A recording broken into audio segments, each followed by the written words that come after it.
Okay, thank you everybody for coming. This is the February meeting of the Landmark Land Use Committee. We'll thank our people, thank you for your support and coming to our meeting and to helping out. Our co-chair is Daughtry Christoffen, has been working very hard on some ideas, and I'll be calling on her on the Atlantic Avenue matter. And our secretary is Karen Johnson. Thank you, Karen. I know you're busy trying to balance both your work and family and doing this, so we really appreciate it. Thank you very much. And thank you all for the members who have come for tonight's meeting. All right, now we have the first four, I guess, you want to approve of the agenda. If there's no objection, I'd like to see we can adopt the agenda. So moved. Okay. If we have anybody Second. else. Bill Floyd, All right, second. here. Okay, thank you. Hearing no objection, the agenda has been adopted. And then we have the minutes from the January meeting. Thank you, Karen, again for doing the work on the minutes. If there's no objection, I'd like to have the minutes for the January meeting adopted.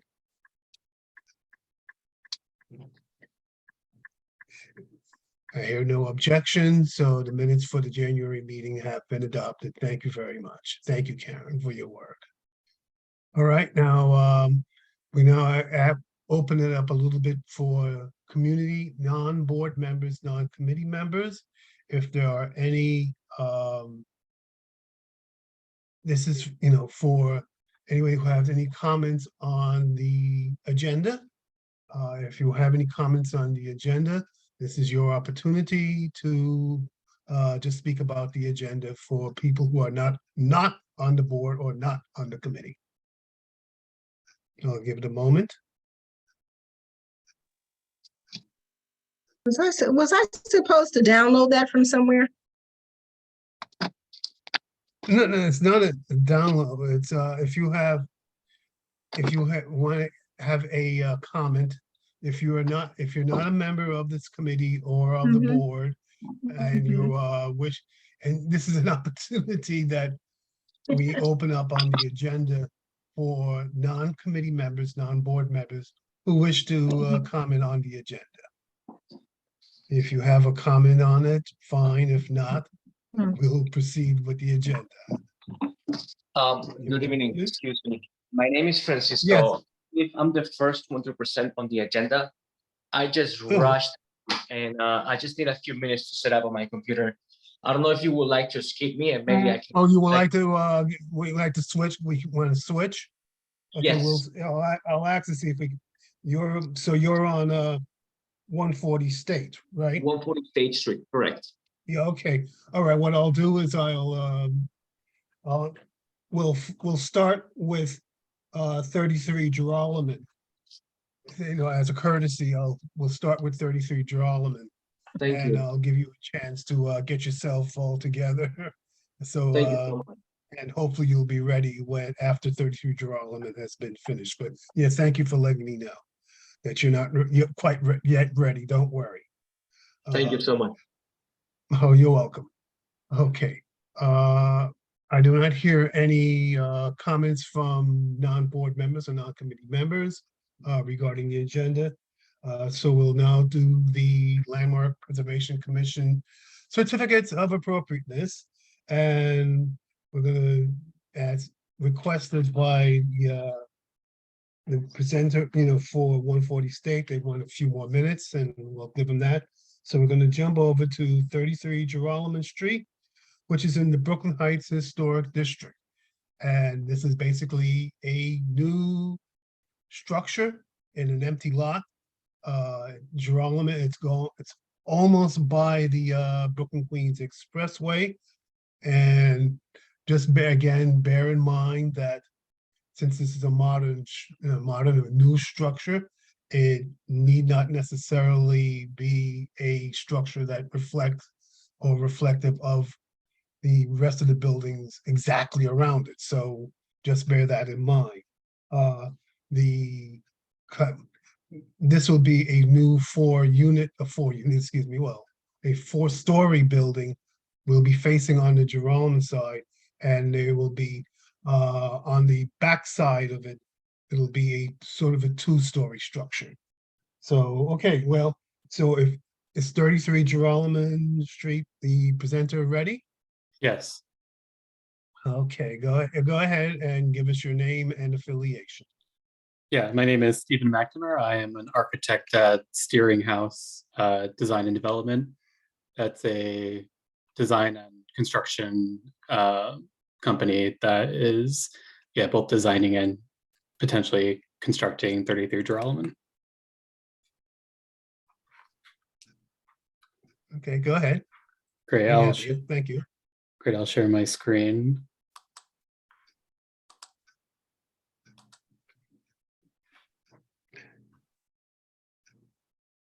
So thanks for the introduction. As you mentioned, this is an infill project. Just to go through some of the history of the site, these first few slides, there was an original structure, which you'll see in this 1904 photo, that is no longer there. The current site has a 1-story garage, and you can see an image of the proposed design that I'll get into more in a bit. Here's just, some context. This leads you down to the water. Joralemon runs east-west and is also intersected by one of the streets here. To quickly look at the block plan, on our side in Joralemon, there's a lot of similar 4-story townhomes. There's a 1-story building on an adjacent lot, and then there's a large apartment building to the north, which is 6 stories. Our proposed design is really to match the scale of the adjacent properties next to us.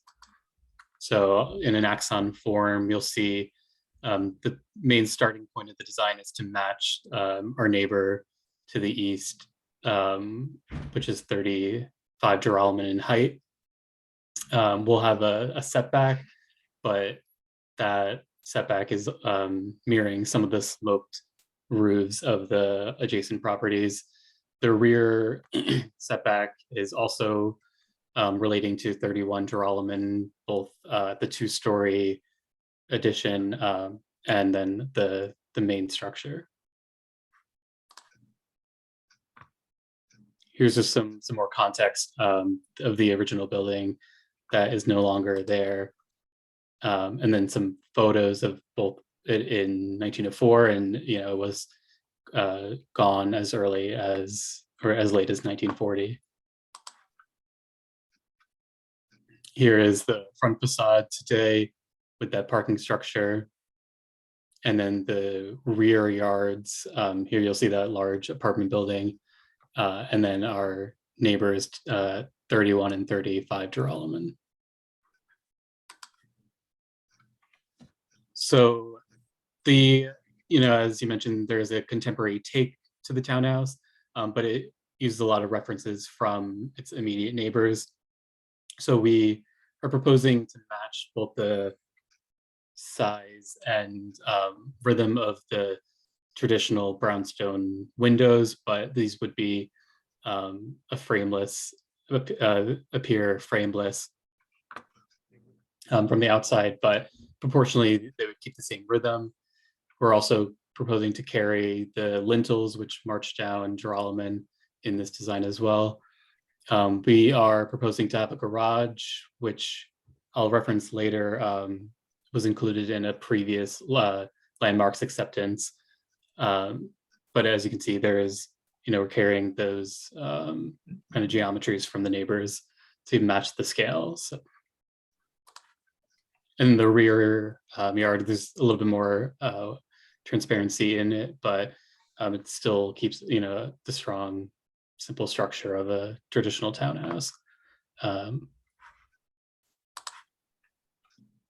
So here just are some collages. You can see Joralemon's a pretty eclectic street as it goes down to the water. So the top image is it currently, and then it with it as plopped in. You'll see in some other images, but this slanted fourth floor, we're really trying to echo some of the other slanted roofs on the block. So here is it currently, and then the infill. Same thing. So here you can see at that intersection, you see a little bit more of the site, but as you can see, we're a lot of the proposed standing seam metal face at this slanted wall to really echo those existing roof structures nearby. A lot of the detailing the facade we're referencing to a lot of the nearby properties, especially in Brooklyn Heights. There's a lot of brick corbelling details. So in our project, we're proposing this detail at this third floor window, this brick step detail, and then also at the front door. Just to reference where that is, you can see on our map where the red dot, immediately adjacent to us on the other side of Joralemon at 2 and 3 are these buildings with intricate brick detailing. Here's an image that has some brick detailing. It's also a 3 buildings with garages and no stoop. Some more brick detailing at a garage. This building here at 280 Henry has a recessed garage, so there's a slope entry very similar to ours. And then adjacent to the property at Hicks Street up here, there's another masonry wall that we're proposing in the back of our facade. Here is some more contemporary and recent projects in Brooklyn Heights. This one on the corner at 5 Columbia Street is contemporary. There's no express lintels on this project that we are carrying in on ours. In this project as well, there's a garage with no front stoop. In this project, there's a masonry band, a contemporary take on the masonry band. That's typical of the brownstone townhouses, though we are also kind of referencing in some of our brickwork, and then some more examples of garages on the nearby streets. Since our rear facade is a little bit glassier, there's a lot of new recent developments in the neighborhood that have extensions that are majority glass, referenced in these photos. Another aspect of our project is we're looking to be Passive House certified, so that will really affect both the window and envelope performance. There's a Passive House project nearby on 20 Garden Place. Similar to ours, they have a very glassy 4th floor extension as well. You can't see it quite from this tree, but they have the same type of slider that we're proposing on ours. So this is just a quick section of you. So you can see here that slanted roof, and the main function of that as well is we are really trying to hide that from any sight line on Joralemon Street. So the cornice line will be the same across from our neighbor at 35 Joralemon. These are just some plans for reference. It's a single family proposed townhouse. And just as in the appendix, these are the approved LPC plans from the 80s that have a similar floor structure with the proposed garage as well. So just for reference, a lot of our design elements or programmatic elements are referenced from this approved drawing.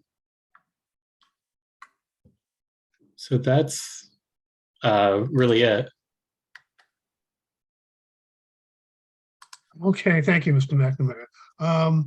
since you're gonna be, well, I guess my biggest concern, I guess, or community's biggest concern will be, you're gonna be shoehorning a lot of obviously a lot of construction in a very tight space, and everything is occupied, obviously. So have you been in touch with the neighbors along Joralemon? I guess, and also, I guess, with the people in the next blocks as well, to let them know that there's going to be this construction, and are you gonna be able to take care, or I guess you're a construction manager, to take care to make sure that the work that's being done will not affect, or will be minimum effect upon the neighbors along that particular block? Yeah, so luckily, as I said, we are a design and construction firm, so a lot of that has already been taken place. We have spoke to both of our neighbors for access agreements, and so they're well aware of it. One that we spoke to is really an advocate for the project. They want to see this lot infilled, and we know it is a tight street, and I assure you that all caution will be taken care of by our team. Okay, do we have Brooklyn Heights Association? I'll do you, Bill, but I just want to go over to the Brooklyn Heights Association. I'm unmuting myself. Yes, Okay. our committee did review this rather thoroughly with John Shippers. And you'll notice that I don't believe the architect is showing the community board any elevations, dimensional information. I can pull up some. Well, there is an architect on this committee. Is Daughtry present? I didn't look in the. Yep, I'm here. Oh, there's that one elevation. Right. Our main concern that our committee expressed to John is the absence of dimensional information. The project does not seem to be, I would say in layperson's terms, well measured. And there was a real concern about a whole lot of things, but in the way of detail, information that was missing when it was shown to us. And so I don't know that this committee is interested in all of that, but I, for one, just say, I'm not prepared to vote for a design that really centers around a 2-car garage and a door that's below grade. I would like to ask this architect just how far below grade the door you intend for that door to be. When it was shown to us, it was several steps down. Looks like you've, in the picture anyway, you've sort of lifted it up, but how far, but how many steps down? Yeah, so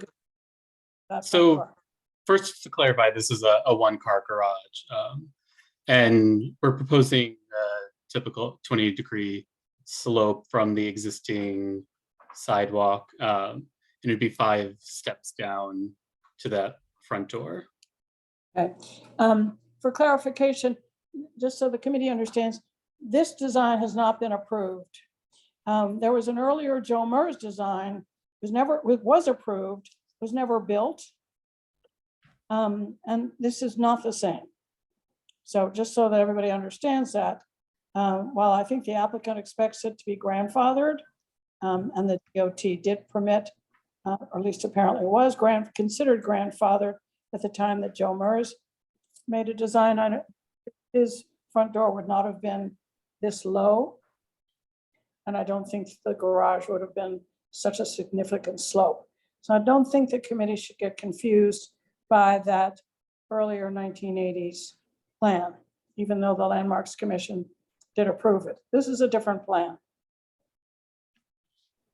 That's How all I have. concerned you, Ms. Stanton, is with the curb cut, or is it the slope, or, yeah, I just want to be clear, The whole design, Carlton. the whole design. Okay. Okay, all right. Well, Bill Flournoy had his hand up, so we'll go to Bill. Yeah, thank you, Chair Coughlin. Yeah, I don't believe there's a single garage on that street. Um, And that's a very well-traveled street. It's cobblestone street, a lot of cars are on that, and I don't know of a single garage on that street. There is none, Carlton. There are carriage houses. But this is not that. Yeah, there's one, I believe, one open space that people use for parking, but there's no garages on that street. But there's a carriage house at 123 Joralemon Street where there is a garage and an approach, but it's not, it's more elevated, street level. It's not, it doesn't slope. So there is that one garage, but it's in a different block. This is a very revival row, as I'm sure all of you know. Yeah, exactly. Okay, I just want to bring that point up, okay? And also, I don't like the scale. You don't like the, What did did you you say, repeat that, Bill? Bill? Yeah, I said I didn't like the scale of the building. Okay. All right, next we have Daughtry Christophin. Daughtry, go ahead. Oh, thank you so much. I want to commend the architect for a modern interpretation of the Brooklyn townhouse with the brick detailing and the corbelling. And the respect of the adjacent neighbors and that you can't see the 4th floor setback. So I think all of those are good. I will echo my committee members. I do not support a 1-car garage on this street. As other colleagues have mentioned, this is heavily traveled by pedestrians getting down to Brooklyn Bridge Park, and having a curb cut here, especially at the T-bone of Columbia Street, makes absolutely no sense. I will second Judy's concern about the entry below grade. My only guess as to why you're doing that is to support the 1-car garage. And I think that it being a single family home is not required to be accessible. Whereas if it was a 4-family home, I could understand the justification for lowering the entry to the street level, but that's also not applicable here. And I just want to recognize that I think just my final comment is that the 3rd floor western windows are concerning to me in that they appear to be truncated. I understand there's some corbelling there, which, as I've mentioned before, I like, but they seem odd in that the first main floor and the 2nd floor are very proportional and very typical brownstone, and even the eastern window on the 3rd floor is very sort of proportioned like a brownstone, and then you have this one sort of strange change. So those are my concerns, and I thank you for your time. Thank you, Daughtry. Now I saw Cheryl Williams on the screen. and she Yeah, disappeared. I lowered my hand because I had the same Oh. concern about the Okay. windows. All And right. wondered, is there a reason? Because it does look very odd to me, as they're so out of proportion. so we're Yes, keeping the you can same. answer, Mr. Mayor. Yeah, we're Go keeping the same scale as our neighbors. As we mentioned, it is a slightly contemporary take. I don't think the goal is to really have a new building look like it was built in the 1850s. So just referencing a lot of those details of the adjacent properties, such as the brick corbelling, just to give it like a nod to those detailings, while having some detailings that are lean more contemporary. So it's a, But Okay. Yeah, go ahead. But I'm sorry, but just to reiterate the framework of the building, we're really referencing 35 Joralemon. So those window, both in width and height, do reference it. The 3rd floor is the only area where it can lean more contemporary and be a little bit more playful, referencing the smaller windows at 31 Joralemon. Okay, thank you. Carlton, may I Ms. speak? Ellie? Yeah, Yes, Ms. Ellie, go ahead. I have a question again about the window. If you were trying to be playful, couldn't you imitate either the size of them. You have one wide, one skinny, one long. It's jarring on the eyes. Although I like the project and I am in support of the, well, not really in support of the garage, but I feel if the homeowner wants to put a garage and landmark permits it because it's a new building, I'm in favor of that. But I find the 3 odd shaped windows on the 3rd floor very weird. Is the homeowner open to changing it and making them all one size or maybe one height? They could be different width, but it's odd to be 3 different widths. Can you go back to that previous chart with the Yeah. Very, one Yeah, I is mean- long, one is skinny, and one is wide. That's a weird configuration. Oh, I see. You're talking about the top floor. The 3rd floor, yeah. Yeah. Or is that the 4th floor? I don't know.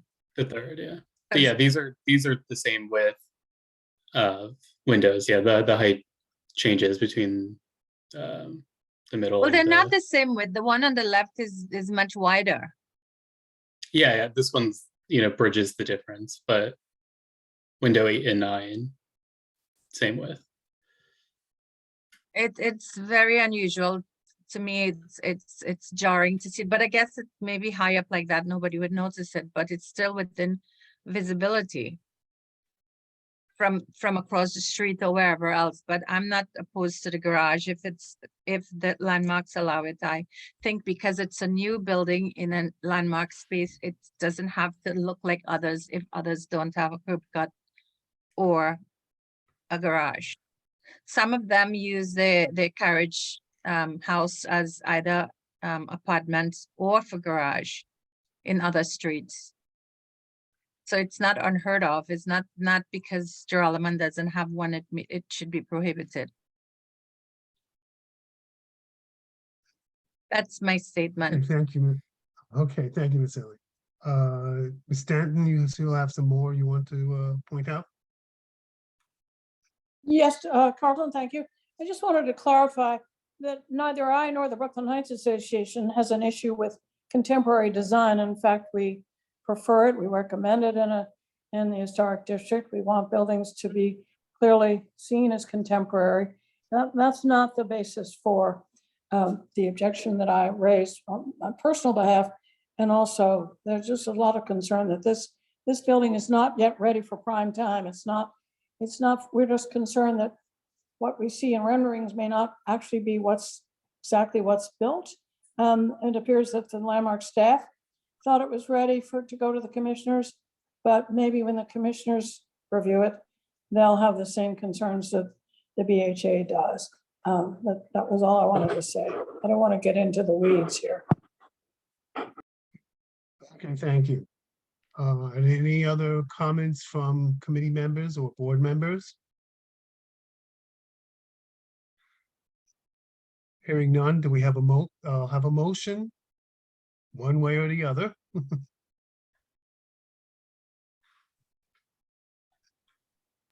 I can make a motion to disapprove the Should application. disapprove the application. Do we have a second? I'll second. Second by Karen Johnson. Okay. So we have a motion to disapprove. And it's seconded. Are there any other comments on the motion? Mr. Gordon, Hearing none? Yeah, Bill has- okay, go ahead. yeah, Bill, could you okay, give go ahead. some reasoning behind the disapprovement, please?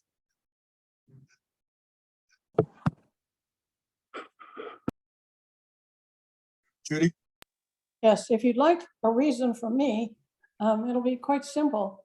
I can't approve an application of a new building design that's really the premise for which is a garage. Simple enough. There's a lot more to it, but I'm just going to leave it at that. I think for the purposes of the minutes, it would be helpful, Judy and Karen, I'm putting you on the spot, to add a little bit more flavor and context as to why the motion is to disapprove flat. I agree with Judy that a garage space on that street seems inappropriate, and the below grade door is a little out of sync with the rest of the street. The third floor windows, I mean, you can vote how you want to vote on it. No, thanks. I just wanted to be clear about the main points of concern. And Judy, I don't want to speak for you, but I do believe you've said a few times that the application appears to be lacking in sufficient detail. Is that a fourth point that we could add? At length, what the DHA committee provided to the applicants, because we wanted more information, the renderings were not synced to the elevations when it was shown to us. The biggest concern we had was that not in the renderings themselves, but that the elevations are missing enough detail to allow this disconnect to happen. As far as the entrances are concerned, we thought more precise study of the site geometry at the front entrances was necessary because, as everybody said, it's a very, very busy pedestrianized row. Joralemon Street is the entrance to one of the entrances to Brooklyn Bridge Park. And we were just concerned that car pulling out could create a hazard, which is why I feel so strongly that there shouldn't be a garage there. There was a concern about the front door entrance from the sidewalk being too deep, undesirable for the owner and aesthetically unattractive in a newly designed house. Not that it's modern, it's just that it kind of recalls the houses where the stoop has been removed and you do go down steps in order to enter. I don't think you want to start out that way with a new building on Joralemon Street. We appreciate the fact that the scale matches the scale of the other houses in the row. It's modestly sized, but just overall, is that enough for you? I mean, I could go on. Well, yes, no, that's plenty. Thank you, Judy. But I am trying to understand if there's a way that we could craft a conditional approval with all of those things. I'm just asking because I understand that if we disapprove, then it's in effect that we have no motion, like we don't get, it doesn't mean anything. So that's why I'm trying to understand if there's any way we could get to something with a conditional approval. That's all. I know it's very committee to vote no on applications. It's rare that they do because it is hard for them. But it is a motion that it's a valid. Thank you, George. Yeah, go ahead.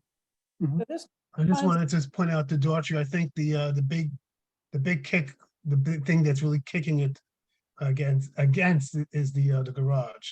The garage seems to be the Oh, I big thing understand. that- Oh, I understand. Carlton, can I Yes, go make ahead. a suggestion? Okay, Mhm. so we're disapproving. Okay, we recommend disapproval. That's the with motion to conditions. disapprove. We're recommending, okay, a motion to disapprove with conditions. We do not recommend approval of this project because of these details, and we're willing to have a revisit to this if these conditions are addressed. We're always willing to have a revisit. In fact, we have one coming up next. Yeah, We have but a I want revisit I'm coming in. suggesting it's Yeah. worded that way instead of just Well, simply a disapproval. Bill, you're right, but you have to ask for a friendly amendment because I think the motion on the floor is a disapproval, period. I know, that's why I'm suggesting it. And if Judy would accept that friendly amendment, that's up to her. But I'm making telling her what I would suggest we do. Well, I'd like you to tell me what your friendly amendment is. Does it result in approval or disapproval? Disapproval. I'm recommending we disapprove with conditions. And the conditions are the conditions that you stated. And if the applicant is willing to revisit those conditions and come back to us with a revised proposal, that's what I'm suggesting as a friendly amendment. That's fair enough. I think their client really wants a garage there. And so, they believe honestly that the DOT will consider it grandfathered because at one time, it had a permit from the DOT years. So. So you're accepting the friendly amendment? Fool's errand because I think the applicant doesn't need the community board They Okay, need, so that's a yes, correct? to the friendly amendment? Yes, I just Yes. think it's misguided. Okay, thank you. So we have a friendly amendment. So just to Which will- clarify, Go we're ahead. recommending disapproval and then we're listing our reasons. And then we're saying if that changes, we'll consider it again. If That the appears to be the applicant's willing case. to address those changes, yes. Okay, Okay, I think we laid it out very well. Okay, I don't think, okay. Are we appears to ready? be no for- other further. Yeah, there appears to be no further comments. So Karen, you can do the roll. I'll go last. All right, Daughtry? Yeah. I approve disapproval with conditions. Gotcha. Myself, same. Hazra Ali? Same. Ernest is not here. Kari Bailey? Yes. Esther Blunt? No. John is not here. Bill Lanoy? Yes, Brian's not here. Yvette Richardson? Oh, I'm here. Yes or no? Oh, sorry, Brian. Jeez, how did I miss that? Sorry. How would you like to vote? Abstain. A abstain? Okay. Yvette? I vote yes to disapprove. Judy Stanton? Judy? Yes, oh, sorry, I'm muted. No, no worries. Cheryl? Cheryl? Yes. All right. And Carlton? Yes. All right, So so we I come up with 911. yes. Yes, okay, so, Mr. McNamara, that's our decision, but you can consult with your clients and we'll see what happens if you wish to return with a modified proposal afterwards. But thank you for your presentation. Thanks. Thank you. Okay, now we'll go backwards. We're staying in Brooklyn Heights, but we're gonna go over to 140 State Street, which is again, this was I said earlier is a reconsideration. We had this back in October of 2022, and which the committee, we turned it down 6-4-1, if I'm correct, mainly because of the windows and the mountains. We felt that they were not, they just didn't work. We'll put it that way. I'll put it that way, make it easy on myself. So I think that was what we now have a representation, hopefully on 140 State Street, and I was gonna shoot, is 140 State Street ready now? Yes, sir. We're ready. Okay, go ahead and give us your name and affiliation and Good evening, present. everyone. My name is Francisco Correa. We're representing the owner of 140 State Street. And let me share the screen so you can get a visual. Great. So we're proposing a window replacement on the front facade of the building located in 140 State Street. It's located in block 275, lot 41. It's right at the back of Atlantic Avenue. And I believe this is, I forgot what's the corner. Let me zoom in. Clinton Street, correct. Clinton Street. So to get some historical context, this is the original building from the back, looking at, from Clinton Street, looking at the back of the building. As you can see, currently there are more buildings in front of it on the Clinton side. That's why this facade is no longer visible. And this is the LPC picture, the designation photo from LPC, in which shows that the original windows are white with the mullions, with white 4x4, 6x6 mullions. As you can see on the current conditions, they preserve the mullions, but the windows are so deteriorated that the owner decided that they need to be replaced for better quality and more efficient windows. Some surrounding properties of the same street, on State Street, you can see most of the buildings have their windows painted of the same as their entry door. In this case, these are buildings 111, 113, and 115. And this picture is showing you the buildings right across the street from us on State Street.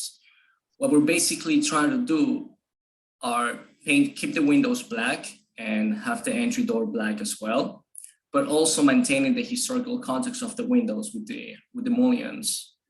As we previously presented, our request got rejected because the owner was trying to apply some glue-on mullions that were quite ineffective, but because he was trying to, he was in a budget, he didn't have the option. But now we told him that the community board will approve the modification as long as we can have solid mullions, wood mullions, as part of the window sashes.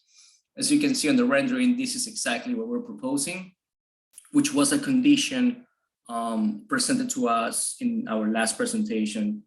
So we're gonna have all the front facade windows black, as well as the door, and the windows will have the mullions as shown in the rendering. And that's pretty much it. Are there any questions? I have a question, Yeah. Francisco. Sure. Okay, go ahead. Stan. It was my understanding that you emailed the chair of our committee and said that your owner has decided to have divided light windows that could be approved at staff level, therefore eliminating a hearing because they're not going to be clip-on. The Are you problem still- is that, I'm sorry, go ahead. Staff cannot approve clip-on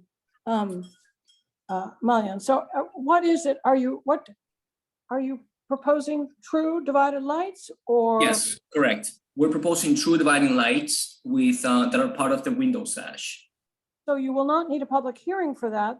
Therefore, you do not need community board. You don't even need to be here. To a certain degree, yes, but the LPC plan examiner cannot approve the change in color for the windows and the door. This is why we need the hearing for you guys to okay the new color for the windows and the door. Needed to be a little clearer about that. So we're just approving black versus white. Yes, correct. Okay, Motion to approve. Same here. Second. Great. Okay, we have motion to approve and seconded. Are there any questions or comments on the motion?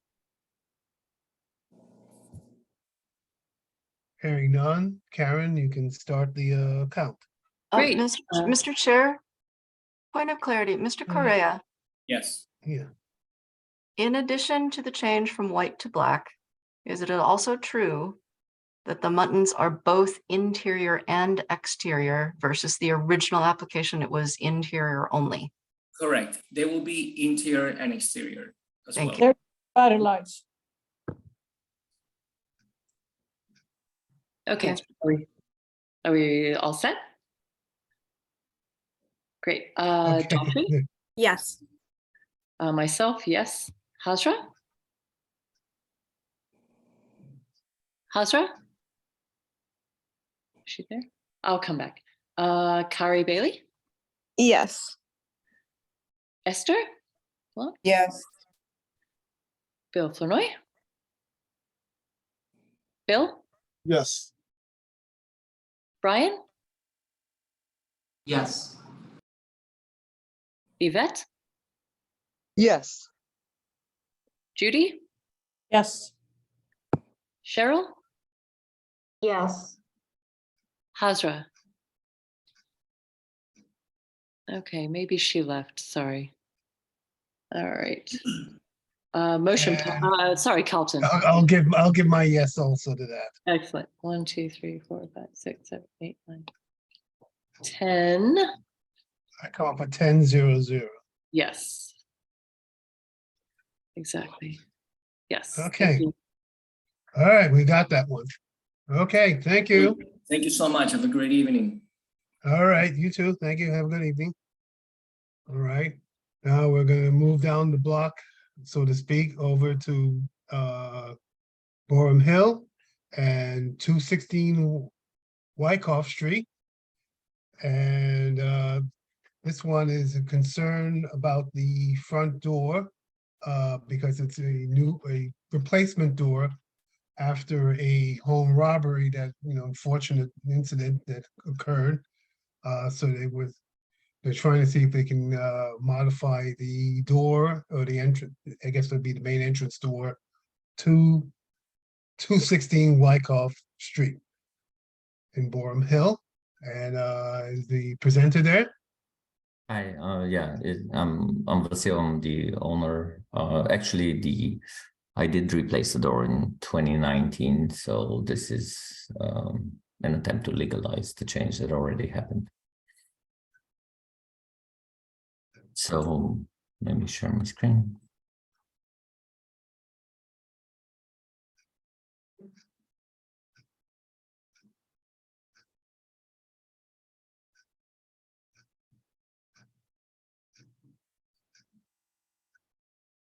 And give us your name, by the way. Yeah, it's Vasil Avram.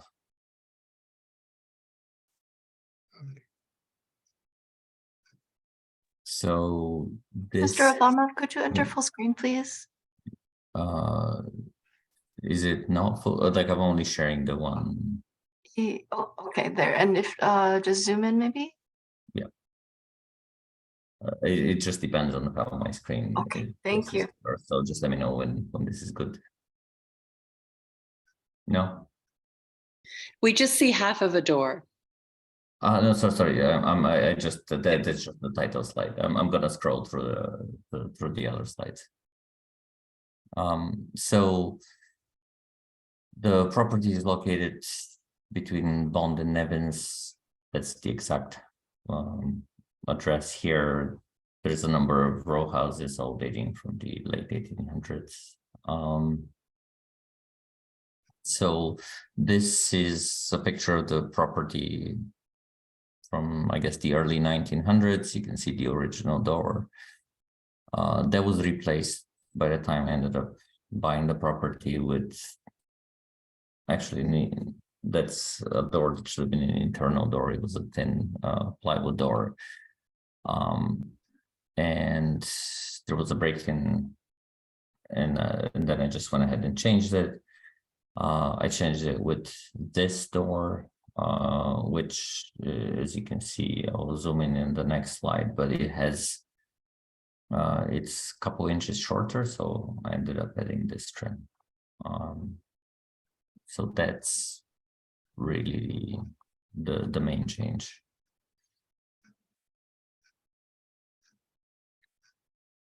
So again, that was done in 2019, but I didn't get permission from the board. I think This is an application to legalize. Is that what we're doing here?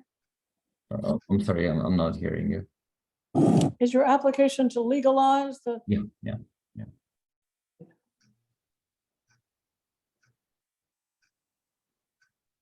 I did have a question about the way that the replacement door was divided. It is quite different than the one that was the temporary door, I guess, the interior door that was put there. Was that intentional with the smaller divided areas on the top? That was the closest I could find to it. I mean, again, this is as you can see, the actual original door is a totally different looking double door. I wouldn't say this was temporary. It was probably there for 20 years, but that was the door that I acquired the house with. So I tried to find something that's as close as possible to it, but is reinforced, and that's what I got. And unfortunately, it was 2 inches shorter. The landmark designation happened 3 months or 4 months before that, so I actually wasn't aware of the process in time anyway. So Can you just, I'm sorry, can you clarify that the landmarking process occurred 3 or 4 months after you replaced the door? No, prior, otherwise. prior to, okay, great. It was very close, in other It words. was very close, so I just wasn't quite like familiar with the process. I ended up doing like a renovation on the house before that, and so I just wasn't used to the fact that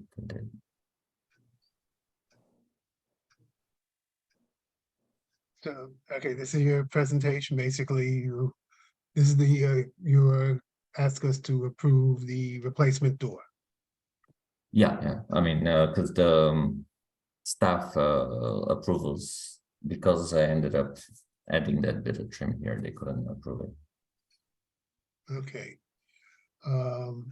Do we have any of the Boerum Hill Association people here? Sometimes they come. I guess they didn't make it for this, or did not come for this particular meeting. All right, are there any, I guess I see now, okay, first I see Ms. Stanton's hand up. I'll go with Ms. Stanton. I know this is going to be another hard one for the committee, and my motion is to disapprove. I think it's just not appropriate. The change is not appropriate, and they should make an effort to return to the type of door they had. But like by that, do you mean that like do you object to the 2-inch trim, or do you object to the door is divided? And also keep in mind, this is not what the door used to look like. This is an indoor door that was put out there in the whatever 70s. No longer attractive. Hmm? I don't think it's appropriate. But in what would you consider an appropriate door? Like that's Returning to in other words, copying the door that was there at the time of the designation. so again, I'm trying to find out the time of the designation. That was an indoor door, and it is, I mean, as close as I could get to. What exactly would you like it to be like, so that I know what to do next? Carlton, perhaps it would be simpler if I withdraw my motion and let someone make a. Oh, let's see what else people have to say. I see Bill's hand up. It hasn't been Bill Fennoy? seconded yet anyway.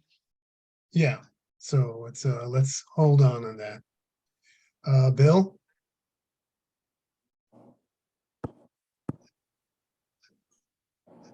Go ahead, Bill. You're muted, Bill. I think he's having a technical difficulty. 1 second.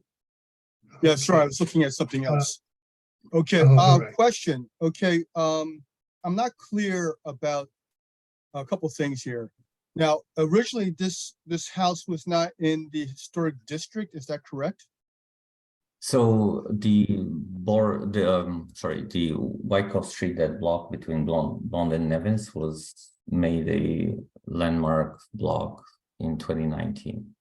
In 2019. Like I think the July or so of 2019. Yeah. The break-in happened in October, and I replaced it right after. Okay, so you're saying basically that what happened was your home was not in the historic district at the time of the robbery? No, it was actually already at the time. I'm only pointing out that I just wasn't aware of the process to request a change. So I'm asking you to essentially legalize something I've already done, instead of asking you to approve a change I'm about to make. Although frankly, given that there was a break. Yeah, I understand that. Well, I'm trying to figure out the timeline here, because so the break-in happened in October. I changed the door, I believe. No, I understand. Listen to what I'm going to ask you. Sure. Okay. What it looks like is when you purchased the house, it wasn't in the historic district. That's correct. Okay, when the historic district was changed, it was after the break-in occurred, or before the break-in occurred? It was a few months before the break-in occurred. Yeah. It was a few months before the break-in occurred. Yeah. Okay, so for the most part, you were not aware that the historic district changed. Is that correct? I mean, honestly, I was aware that it changed. I just wasn't aware of what it meant. Like I actually even voted for it to be designated historic because there was a few houses around that were very egregious, but I just wasn't aware of the fact that that would. Okay, so a few houses in the area before the historic district went in place, they did change the design of the homes prior to that, so they were no longer historic. Yes, yes. Okay, thank you. I'm looking for that clarification there. So as, if I was gonna make a motion, I'm gonna make a motion, I would say make a motion to accept to legalize the change of the door. Okay, well, we'll see, well, we have Daughtry. Okay, I second You that have your- I motion. was about to second also. I will also say that the reality is, if this man's house had not been broken into, his existing door would have been legalized as part of the historic district extension. I will further say that if you look at the street, there are all kinds of different doors here, and I don't think that we should be breaking people's backs to such a level of detail. Sorry, Judy. So I second the motion. Thank you.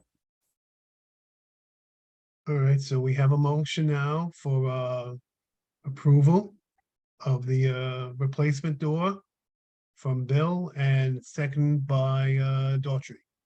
Do we have any other comments or questions?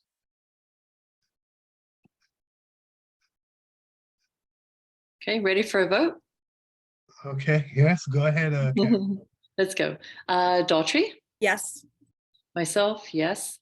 Hazra, are you there? Yes, yes. Great. Thank you. Carrie Bailey, Yes. Esther, Yes. Bill Flanoy, Yes, Brian, Howard, Yes. Yvette Richardson, Yes. Judy, Nope. Cheryl? Cheryl, are you there? All right. I'm sorry, apologies. Ms. Williams had to step away. Okay, great. And Carlton, Yes. great. 1, 2, 3, think 4, 5, 6, 7, 8, 9, yes. 1 no. 910 to approve. Yes. Okay. All right, well, thank you. Thank you, you. Mr. Avanoff. We approve your replacement door. Thank you very much. All right. Okay, next is I guess for the chair. And I have a couple of things that I just want to throw out. Things of interest. If some of us get and some of us don't get the emails from city council member Cheryl Crystal Hudson. And one of the things that she put out very recently is that she's sponsoring a series of trainings for housing organizers.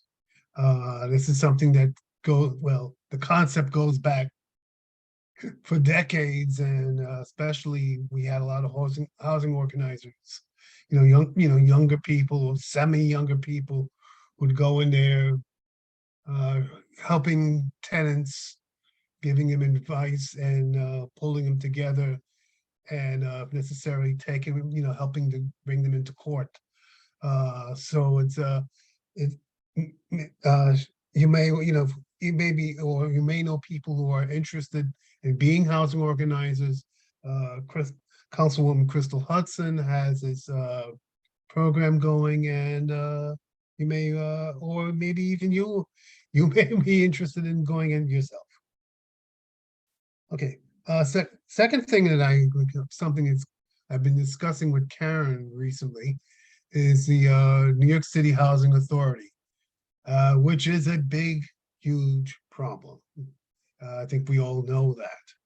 A couple of things that came up, Karen and I were discussing it. Well, one thing it's distressing, and I recently learned, is that prior to the pandemic,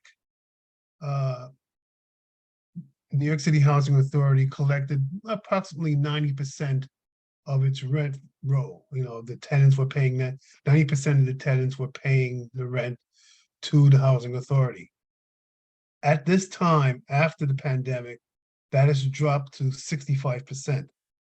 While I can't say that something that we can do directly, I would just point out that that's something that is very, very concerning, because that's a significant loss of revenue to the housing authority that's needed for the work that we all hear that needs to be done.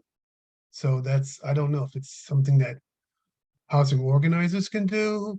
I don't know if it's something that people, the electeds can do, but it's a to find out, especially to find out why there's such a really huge fall but from 90% to 65%. That's a significant amount of people who are unable to pay their rent for whatever reason.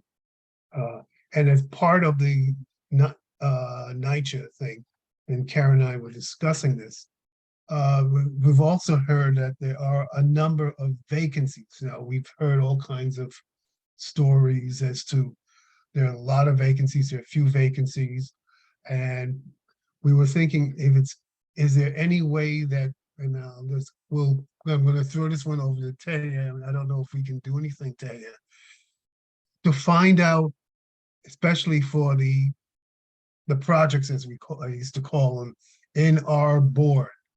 Is there any way to find out from Housing Authority just what are the numbers of vacancies and where they are vacancies in our community board?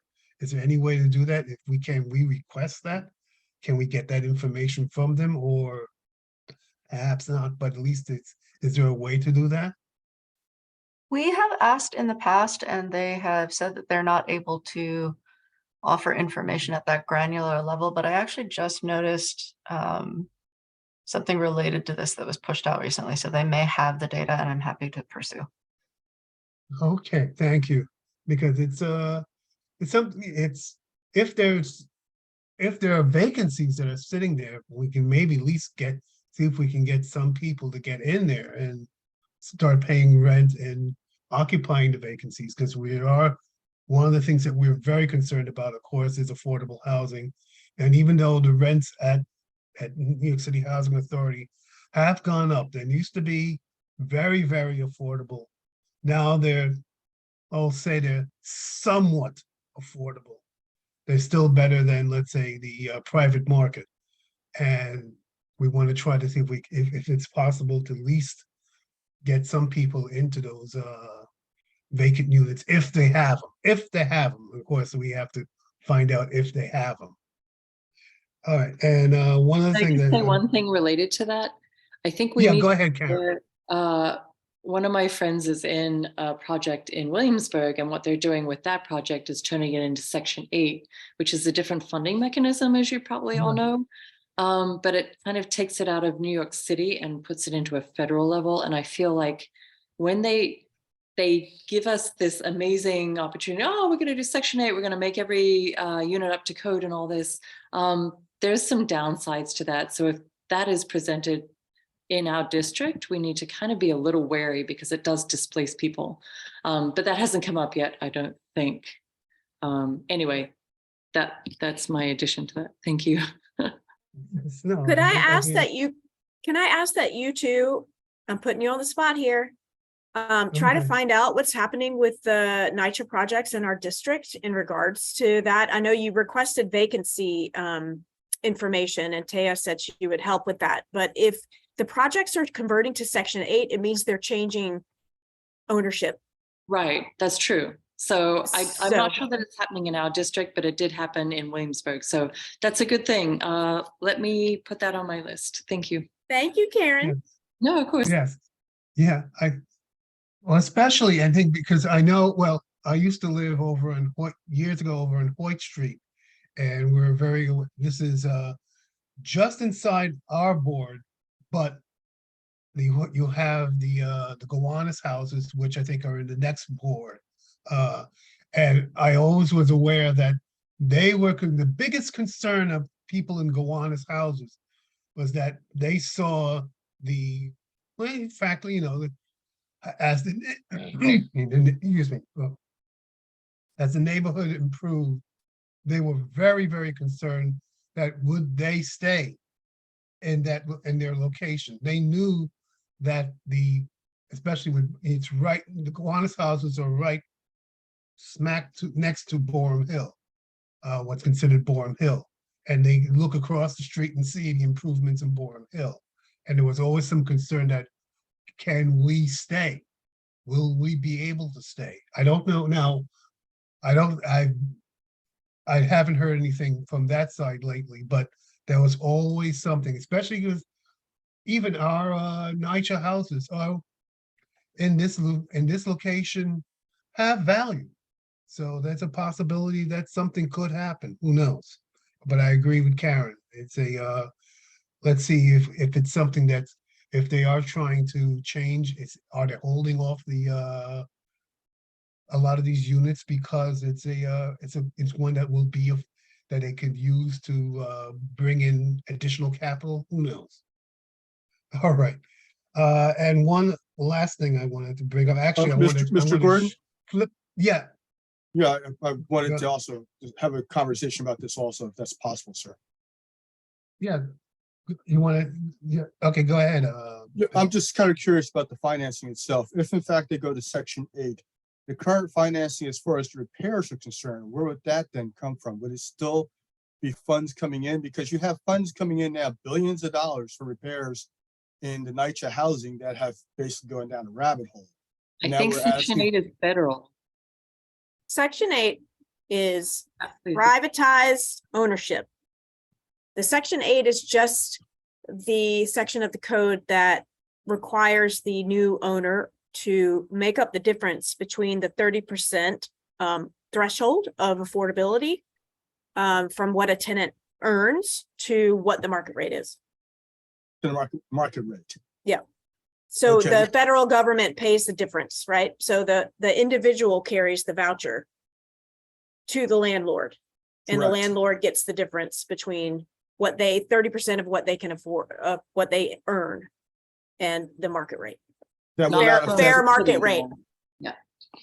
That will not affect the funding that's currently occurring to fix. the NYCHA housing. I have It to will say, become not a city project anymore. right, I have to say I'm a Yes, little bit out of yes. my depth here, and I'm not an expert on this, but my understanding is that Section 8 landlords are typically private, which means that the development would, this is happening. They're called, what are they called? Miss Blount, you might know, but they're privatizing NYCHA developments in order to pay for the funds required for the repairs.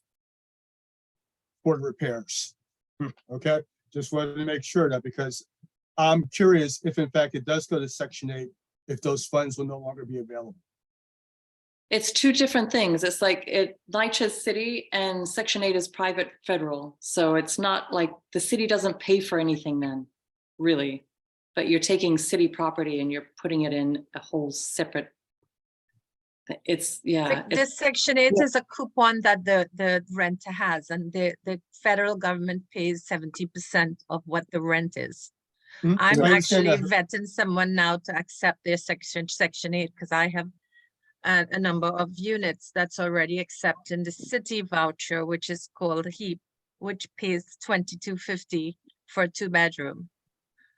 I Mhm. get market rate at $18.50 from a regular tenant.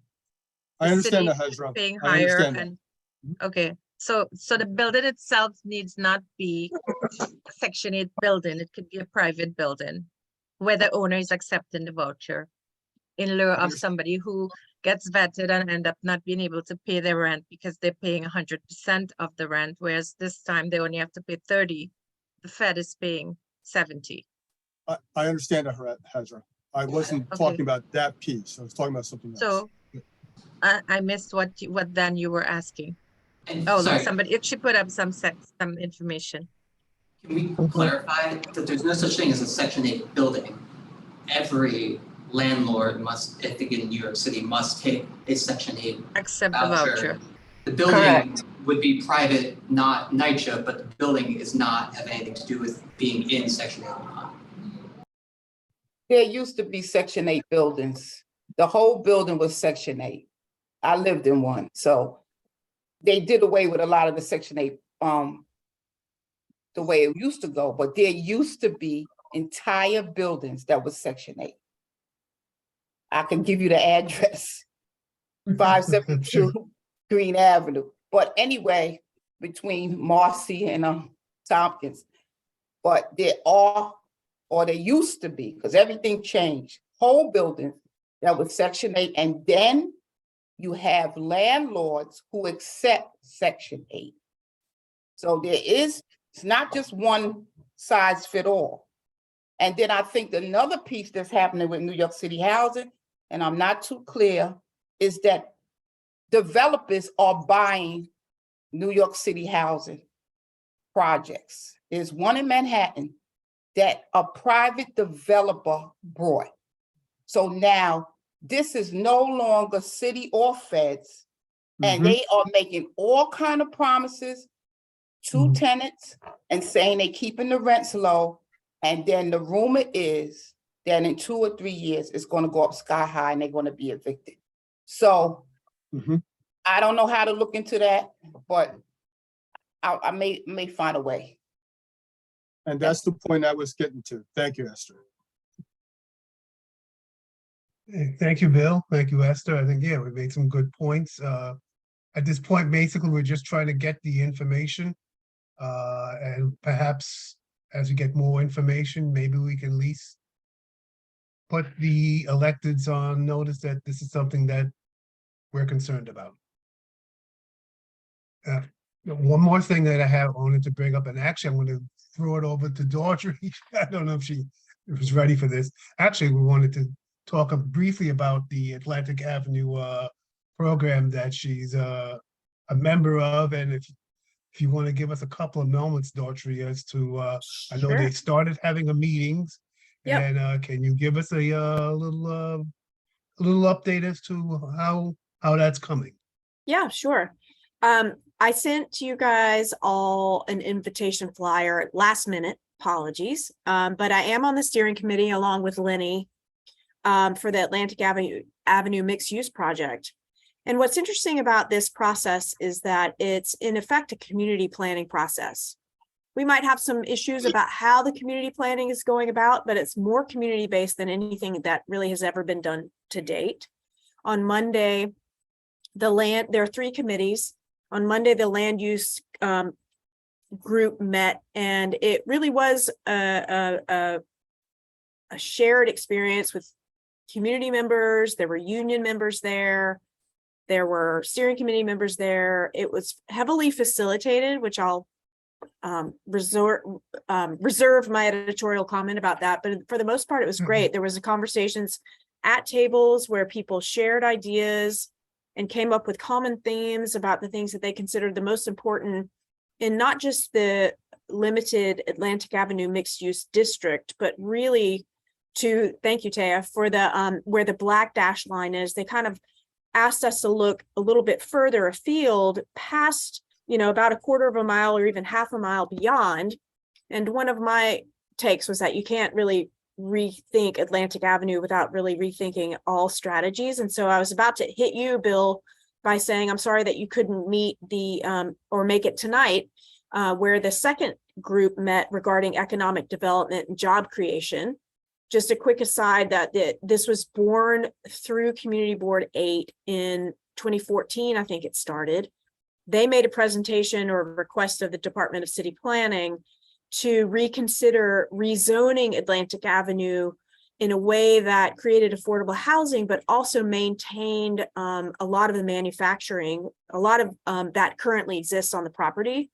A lot of the zoning along Atlantic Avenue is M11, and if you know, or maybe you don't know, that M1 doesn't allow residential. So they were trying to bring together these 2 goals of living wage jobs around manufacturing and affordable housing. So that started almost 10 years ago. So the economic development charrette is tonight, and then tomorrow there's the 3rd focus area, which is around infrastructure and open space. And I'm going to try to attend tomorrow because I think, again, as I mentioned, you can't really think about housing without thinking about infrastructure. So anyways, it was a pretty interesting experience. You know, it's like, this is the first of several meetings. This is not just a one-off. They are having, like, this process goes through June, and there'll be other opportunities for all of us to get involved to the extent that we're able. And I'll try to keep everybody posted on that, but happy to answer any questions, but it's been pretty interesting so far. Did my secretary manage to attend the meeting? Because I asked her to attend in my place. Ms. Gilman. On Monday, Yes. she might have been there. I might not have seen her. We were, you know, I don't know that I recognize that everybody was there, but. Okay, I'll reach out to her and find out if she was able to attend. Okay. And then, you know, I'm thinking about you, Brian, about tomorrow and public space and infrastructure. I'm sorry to point you out, but you know, I'm interested in sort of making, a lot of people are interested in making Atlantic Avenue safer for both pedestrians and bike riders, but also for cars. You know, it's just, there's a lot to be done there.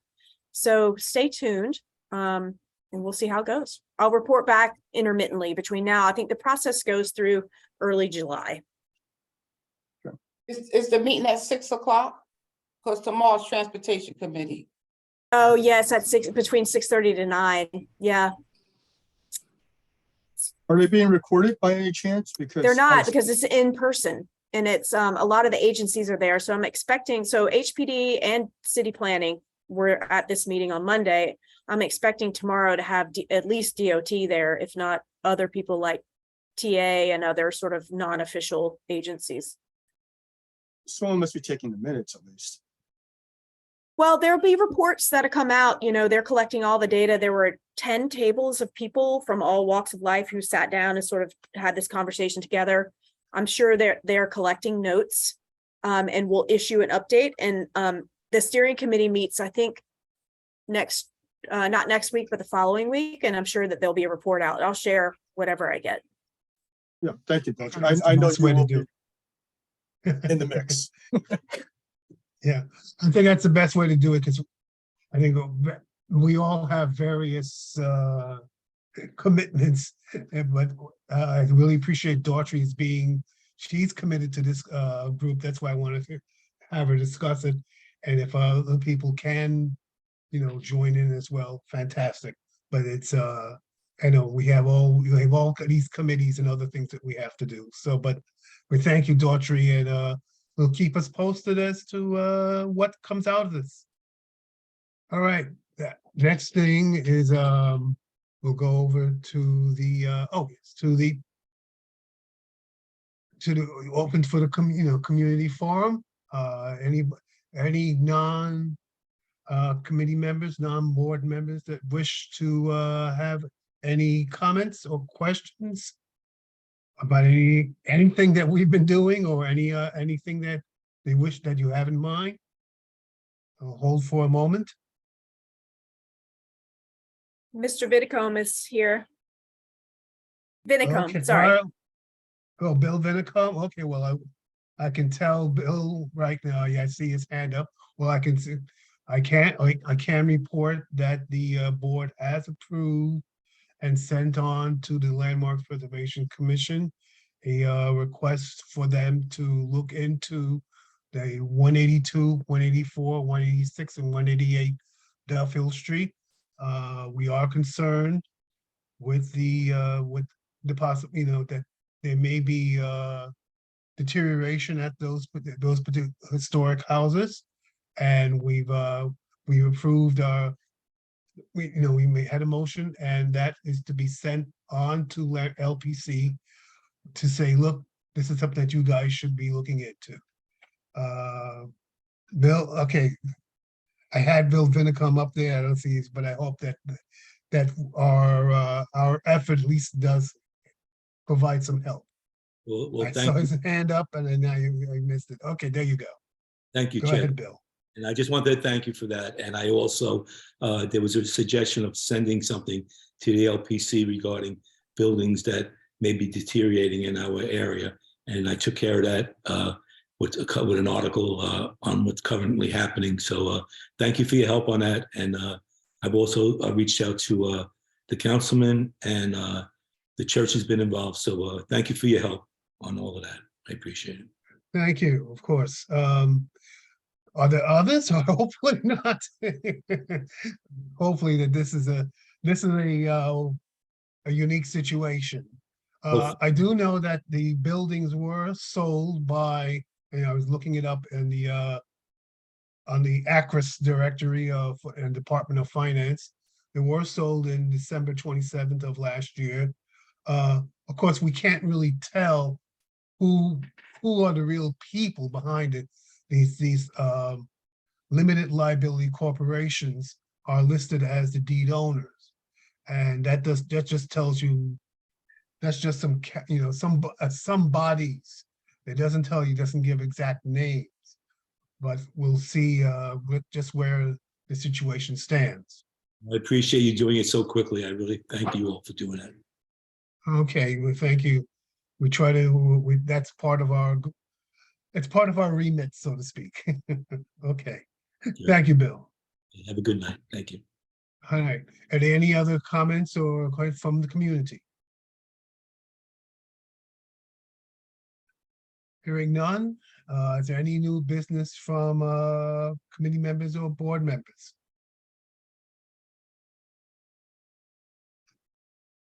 Hearing none, I guess we'll wrap up for tonight.